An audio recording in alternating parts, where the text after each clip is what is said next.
Hola, nosotros contribuimos al proyecto de verano uso de baculovirus como agentes de control biológico en los cultivos de brócoli y maíz.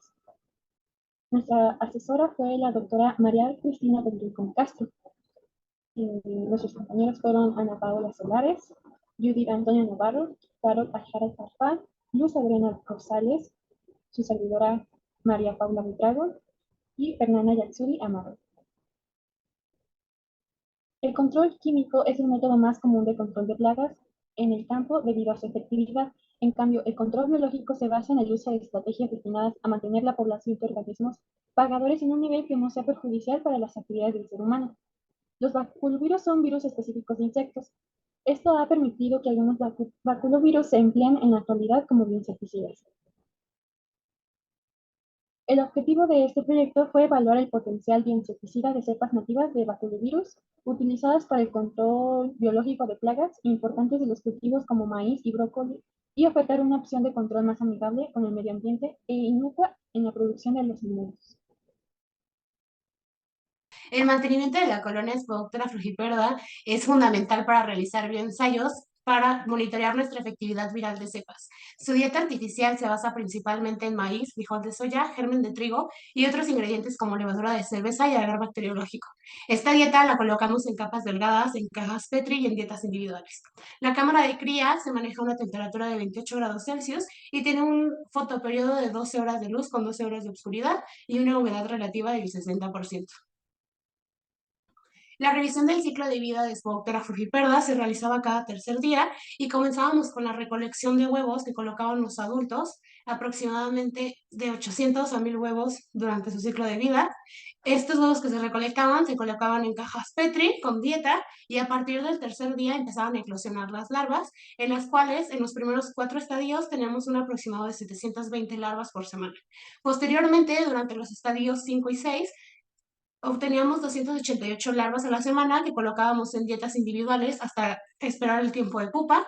Y una vez que teníamos pupas, que eran aproximadamente 180 pupas por semana, las recolectábamos, las colocábamos en bolsas de papel con una dieta líquida diferente para repetir el ciclo de vida.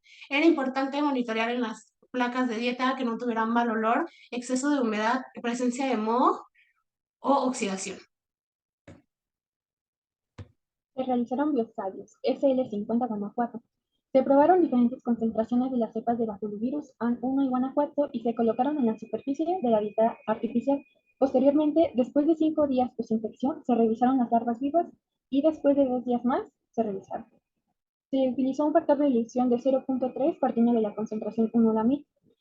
Se realizaron estos ensayos con el objetivo de comparar la efectividad de las diferentes cepas y se comprobó que la mayoría de los gusanos pues morían al séptimo día. También se comprobó que Guanajuato es más efectiva. Bien, realizamos amplificación en superficie con las cepas de AN1, AN2, Guanajuato, para infectar las larvas de Spodoptera, cada una con diferentes diluciones, con el objetivo de su efectividad y reproducción de virus.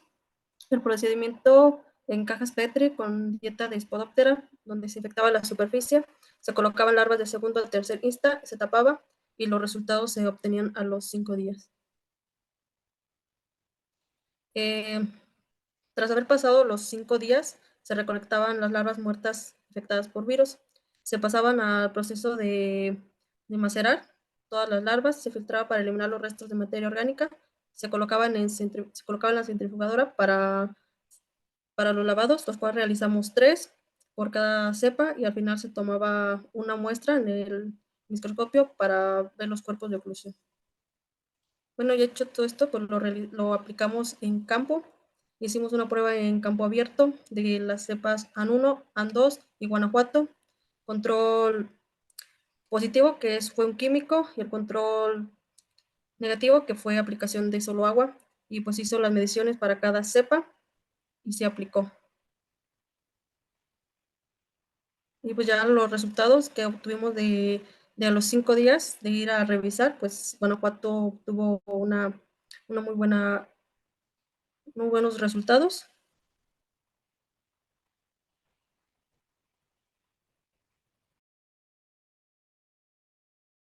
Y bueno, como otra de las actividades que realizamos fue la amplificación por PCR de genes específicos Para las cepas virales, estos genes fueron PIF1, 2 y 3, y AP2 y 3, EGT y BFG. Esto se hizo con la intención de ver diferencias entre las expresiones de estos genes en cada cepa viral. Las condiciones dadas en el termociclador dependían de cada gen y se utilizaron los compuestos que se ven en la pantalla a las cantidades mostradas.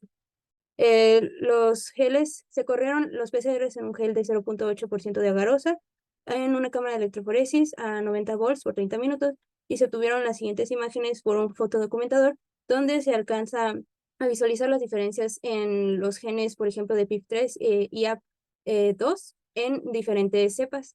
De igual forma, también se hizo lo que fue un corte frecuental para los diferentes genes de las virales, con también los compuestos que se ven en pantallas a concentraciones específicas, y esto se hizo con el fin también de observar la variación en la secuencia de ADN reconocida por las enzimas de restricción. En este caso, la enzima de restricción utilizada fue la RSA.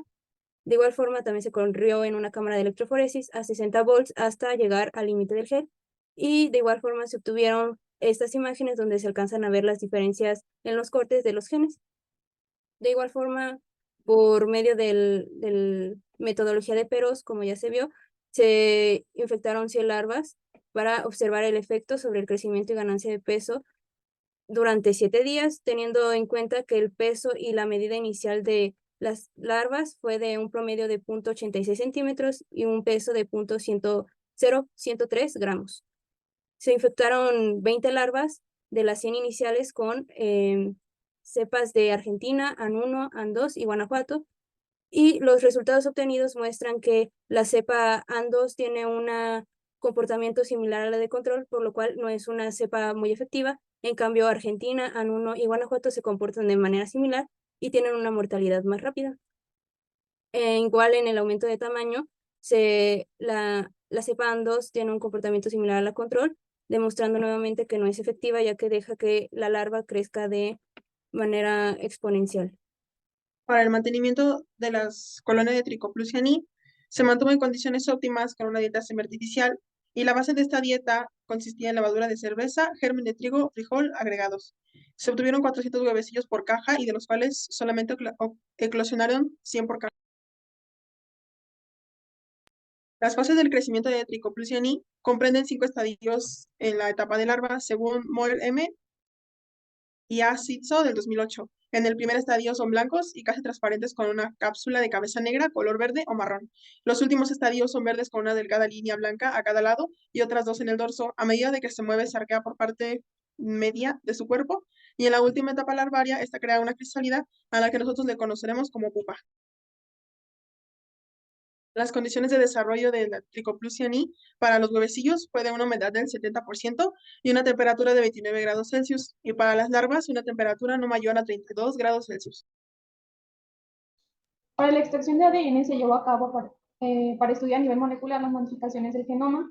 Esta extracción se llevó a cabo por el método de Moller o el método de extracción a partir de solventes, como el fenol, cloroformo y alcohol isomílico, para la separación de los ácidos nucleicos y las proteínas.